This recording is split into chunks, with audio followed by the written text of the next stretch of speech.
पिछले वीडियो में हम लोग सारणिक की सभी एक्सरसाइज कंप्लीट कर चुके हैं।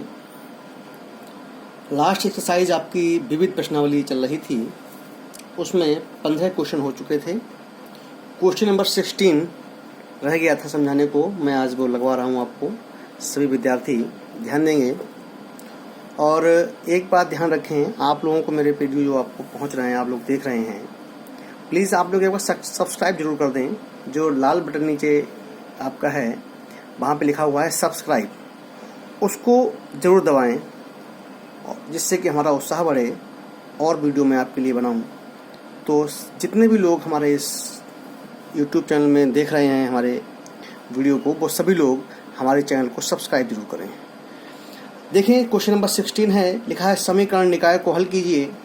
2/x + 3/y + 10/z = 4, 4/x - 6/y + 5/z = 1, 6/x + 9/y - 20/z = 2। तो अब हमें इसमें x, y, z के मान निकालने हैं। वैसे तो x ऊपर लिखा होता था, कोई दिक्कत ही नहीं होती थी, लेकिन यहाँ पर बटे में सारे x, y, z दे दिए और हमें x, y, z के मान भी निकालने हैं। करेंगे क्या हम लोग, यहाँ पर मान लिया कि 1/x को a माना, 1/y को b माना, 1/z को हमने क्या माना, c माना। तो अब समीकरण क्या बन जाएंगे, आप देखिए जहाँ पर 1/x लिखा वहाँ पे क्या लिखेंगे, a लिखेंगे। तो यहाँ पे जो पहला समीकरण आपका बनेगा वो बन जाएगा 2a + 3v + 10c = 4। ये समीकरण आपका पहला बन जाएगा। Okay, 4a - 6b + 5c = 1। ये समीकरण दूसरा बन जाएगा। 6a + 9b - 20c = 2। ये समीकरण आपका तीसरा बन जाएगा। ओके, तो इस तरीके से देखा आपने, जो 1/, में x, y, z थे उनको मैंने ABC में चेंज कर दिया। ओके, अब आपके पास होता क्या है, कैसे लिखेंगे आप इसको समीकरण निकाय को। समीकरण निकाय को आप लिख सकते हैं, जो आप पहले करते आए हैं वही काम करेंगे। लिखेंगे समीकरण निकाय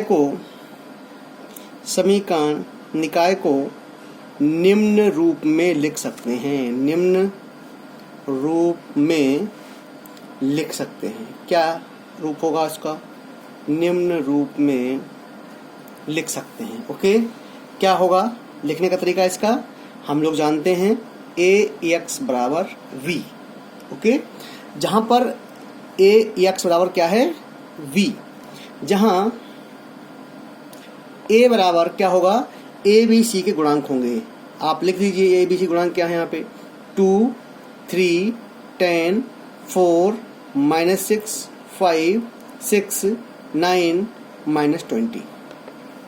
ठीक है, यहाँ पे x का मान क्या आएगा, अब आप यहाँ लिखेंगे x, तो x की वैल्यू हो जाएगी a, b, c, और यहाँ पर b का मान होगा, b का मान क्या होगा, जो बराबर में लिखा होता है आपका 4, 1, 2। ओके, 4, 1, 2। अब यहाँ पे क्या करेंगे आप, सबसे पहले a जो लिखा मैंने, इस a का सारणिक मान निकालेंगे। क्या निकालेंगे आप, सारणिक मान क्या आएगा, देखो 2 × -6 - 20, 20 × 120 -9 × 45, -3 × कितना आएगा, देखिए ध्यान से, -80 -30, और +10 × कितना आएगा, ये रो, ये कॉलम छोड़ देंगे आप, 9 × 36 और +36। तो ये हो जाएगा आपका 2 × कितना बचा यहाँ पर, 75, प्लस 8 3 11, माइनस क्या है, ये माइनस हो जाएगा, प्लस आपका 11 3 33, प्लस 36 दूनी 72, दशमलव 720। इन सबको जोड़ेंगे जब, 150 ये हो गया, 330 ये हो गया, 720 ये हो गया, तो सब मिला के कितना आया, ये 1200 हो गया। तो सारणिक a का मान ये आया। तो इसका मतलब ये हुआ कि सारणिक a ≠ 0। जब ये सारणिक a का मान 0 नहीं होता है, तो इसका मतलब क्या हुआ कि a जो है, a एक व्युत्क्रमणीय आव्यूह है। क्या है ये, व्युत्क्रमणीय आव्यूह है। ओके, व्युत्क्रमणीय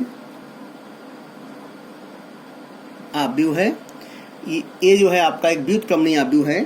और इसमें ए इनवर्स हम लोग निकाल सकते हैं और इसका दिए गए समीकरण निकाय का अद्वितीय हल होगा। तो इसका मतलब क्या हुआ, हमें निकालना क्या है, x बराबर ए इनवर्स बी। देखिए ए एक्स बराबर बी लिखा था मैंने, और अगर x बराबर लिखेंगे तो a को उधर भेजना पड़ेगा हमको, बराबर के उधर। जब ये बराबर के उधर जाएगा तो क्या बन जाएगा आपका a इनवर्स बन जाएगा। ओके, तो x बराबर a इनवर्स b। तो सबसे पहले हमको a इनवर्स निकालना है, और a इनवर्स निकालने के बाद उसको b से मल्टीप्लाई कर देंगे। b हमारे पास ये है लिखा हुआ है, ये b हमारे पास लिखा हुआ है, तो हम a इनवर्स को b से मल्टीप्लाई कर देंगे और हमको x का मान मिल जाएगा। तो a इनवर्स निकालने के लिए सबसे पहले हम क्या लिखेंगे, आप भी a के सहखंड, a के सहखंड निकालिए आप, ठीक है ना, सहखंड।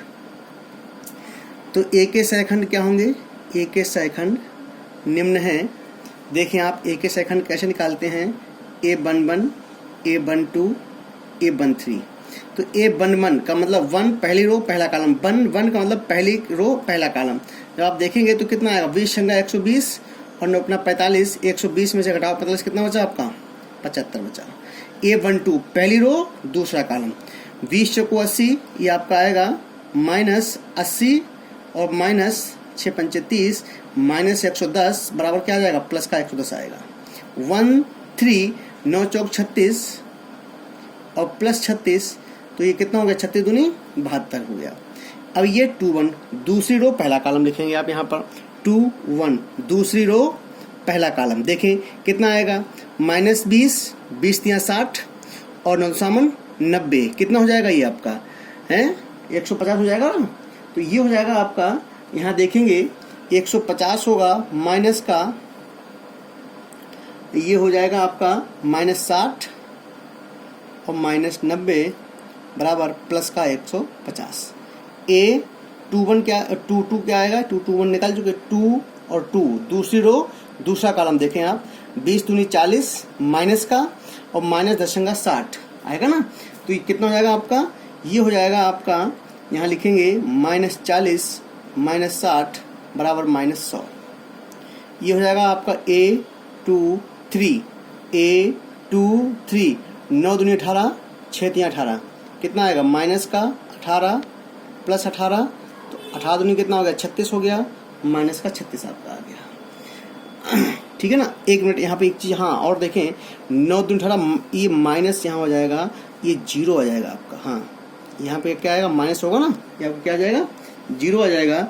अब इसके बाद आप देखेंगे A31 तीसरी रो पहला कॉलम, 5 तिया 15 -60 है तो प्लस 60 हो जाएगा आपका, ये 15 माइनस प्लस 60 कितना हो गया, ये 75 हो गया।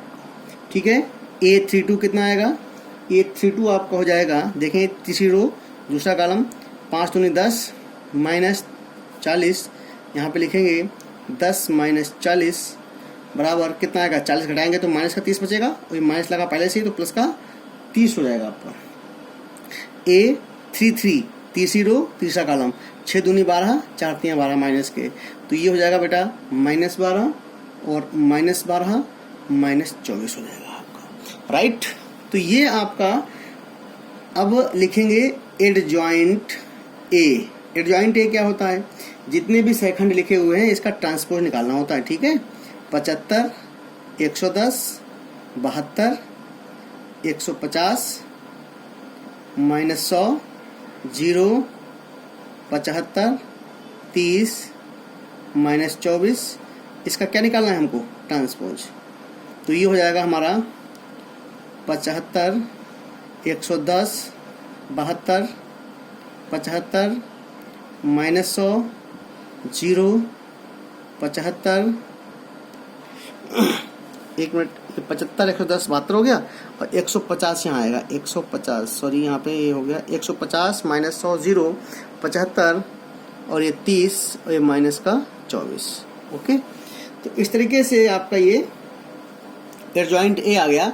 अब हम क्या निकालेंगे यहाँ पर, एडजॉइंट ए के बाद निकालना है हमको ए इनवर्स। ए इनवर्स क्या होता है आप जानते हैं, एडजॉइंट ए बटे सारणिक ए, और सारणिक ए का मान है 1/1200, और ये हमारा एडजॉइंट ए जो आया है वो 75 150 75 110 माइनस 130, ये हो गया आपका 72 0 माइनस 24। ओके, तो इस तरीके से ये हमारा निकल आया। अब हमें निकालना क्या है, x का मान, और x क्या है हमारा a इनवर्स v।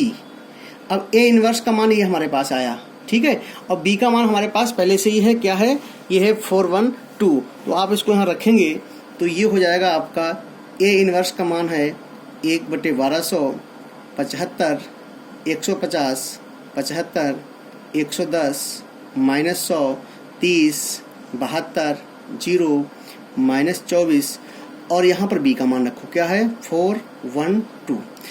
अब मैं इसकी मल्टीप्लाई कर रहा हूँ, ठीक है। पहली रो पहला कॉलम देखो क्या आएगा, 75 गुणा करो 4 से कितना आएगा, 75 की गुणा 4 से करेंगे तो आएगा 300। 150 गुणा करो 1 से तो 150 ही रहेगा। 75 की गुणा करेंगे 2 से कितना आएगा, 150 आएगा, ठीक है। सेकेंड रो अब देखें, अब 110 की गुणा करो 4 से कितना आएगा, 440, माइनस 100 और प्लस 30 दूनी 60। 72 की गुणा करो 4 से, 4 दूनी 8, 4 से 28, फिर यहाँ हो गया 0, 24 दूनी 48। तो इस तरीके से 1/1200, और यहाँ बचा क्या हमारे पास, जरा उसको आप देख लीजिए। ये बचा है हमारे पास 300 और 300 600 बचा। यहाँ कितना बचा आपको देखना है, 60 जोड़ेंगे तो कितना जाएगा, 500 में से 100 के कितने बचे, ये बचे आपके 400। यहाँ देखो आप घटाएंगे 48 तो ये हो जाएगा आपका 240, ठीक है। जब आप इसको 1200 से भाग करेंगे प्रत्येक को तो यहाँ क्या बचेगा, 6 दूनी 12, यानी कि 1/2 आएगा, 1/3 आएगा और 1/5 आएगा, ठीक है, 1/5 आएगा। तो इस तरीके से ये हमारे पास जो आया है। अब इसके सेकंड पेज पे मैं आपको लगा रहा हूँ, देखें जो हमारे पास a बराबर क्या लिखा था मैंने, a बराबर 1/x, और a का मान कितना आया, a का मान आया है 1/2। तो 1/2 जो आया है वो 1/x के बराबर है। इट मीन्स x का मान कितना है, 2 है, ठीक है ना। अब हमने क्या माना था, 1/22 बराबर b माना था, और 1/22 b का मान कितना आया है, 1/3 आया है। तो इसका मतलब बाई का मान कितना हो गया, 3 हो गया। बाई का मान कितना हो गया, 3 हो गया। ओके, ऐसे ही 1/z बराबर क्या माना था हमने, c माना था, और 1/z c का मान कितना आया, 1/5 आया। तो यहाँ से z का मान कितना हो गया, 5 हो गया। तो x का मान 2 है, y का मान 3 है, और z का मान कितना है, 5 है। ये सारे के सारे मान जो हमें निकालने थे वो ये हो गए, ठीक है। सेकेंड क्वेश्चन हमारा इसी प्रकार से है। अगला एक क्वेश्चन ट्रिकी क्वेश्चन है आपका। उसने कहा कि यदि ए बी सी क्या है, आर इन ए पी, यानी कि आपने पढ़ा था फर्स्ट ईयर में समांतर श्रेणी में है, तो आपको इस सारणिक का मान बताना। तो सारणिक का मान बताओ, क्या सारणिक का मान होगा।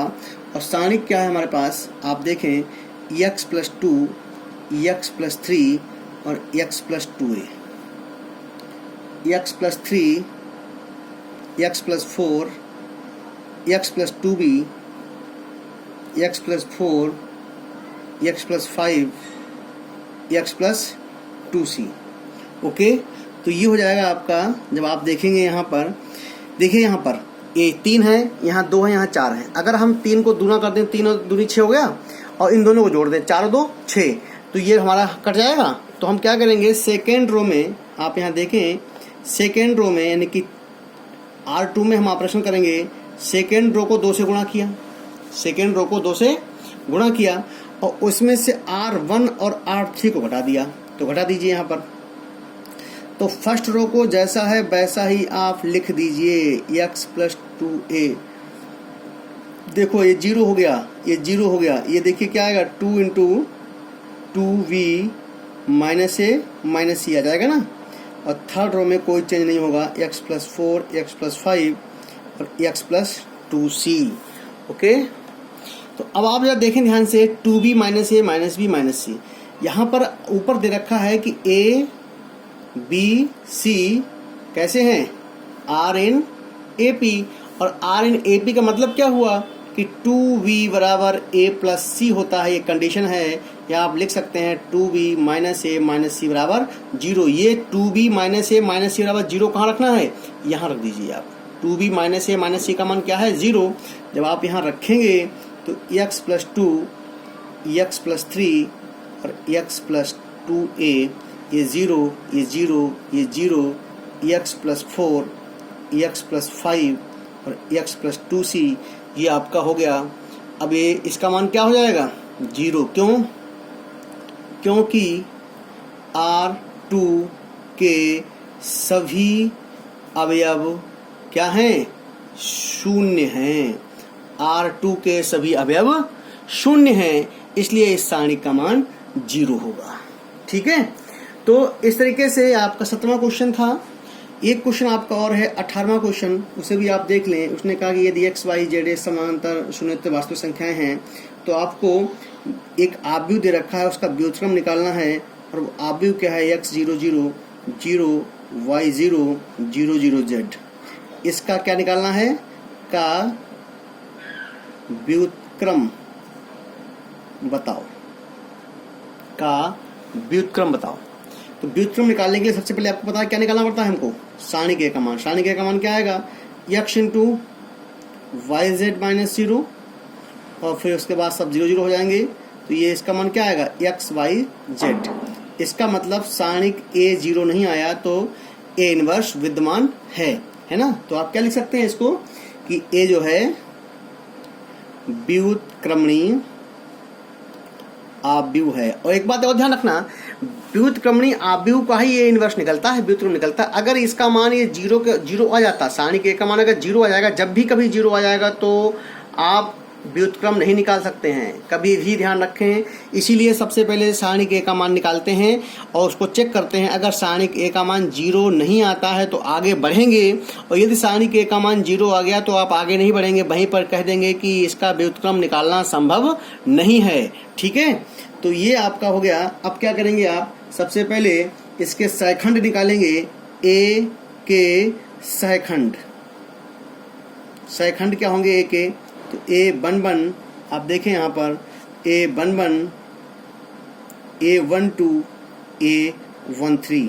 तो बन बन तो प्लस का होगा, क्या होगा, 1 1 बाई जेड, 1 2 1 2 0 से मल्टीप्लाई होगा तो 0 हो जाएगा, 1 3 भी 0 होगा।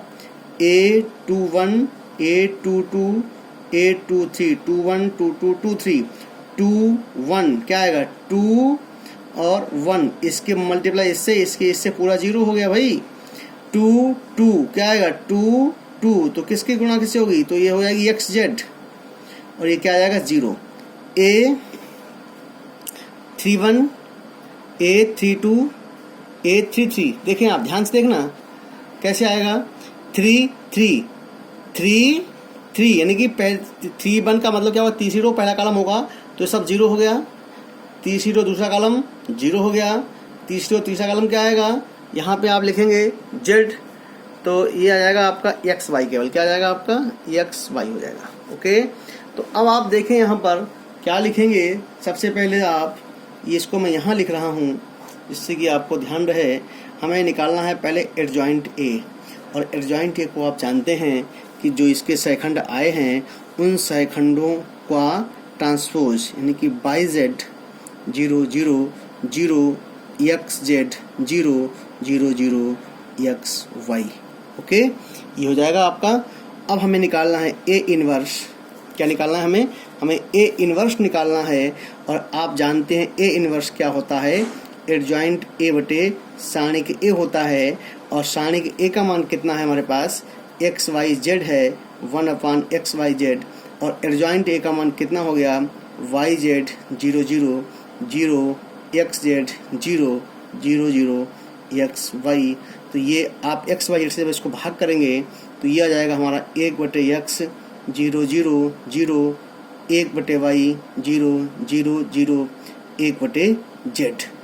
आप इसको चाहें तो 1/x को x इनवर्स लिख सकते हैं, 1/y को y इनवर्स लिख सकते हैं, 1/z को z इनवर्स भी लिख सकते हैं। जैसे मैं यहाँ पे लिख के दिखाऊँ आपको, x inverse 0 0 0, y inverse 0 0 0, z inverse. आप इसको ऐसे भी लिख सकते हैं। तो ये आपका ये कौन सा क्वेश्चन है, 18वां क्वेश्चन। इस तरीके से आज आपका ये मैंने चैप्टर खत्म किया, और नेक्स्ट वीडियो में आपको बताऊंगा कंटिन्यूटी क्या होती है, सततता किसे कहते हैं, उसको हम लोग देखेंगे। ओके, आज के लिए इतना ही। थैंक यू बच्चों।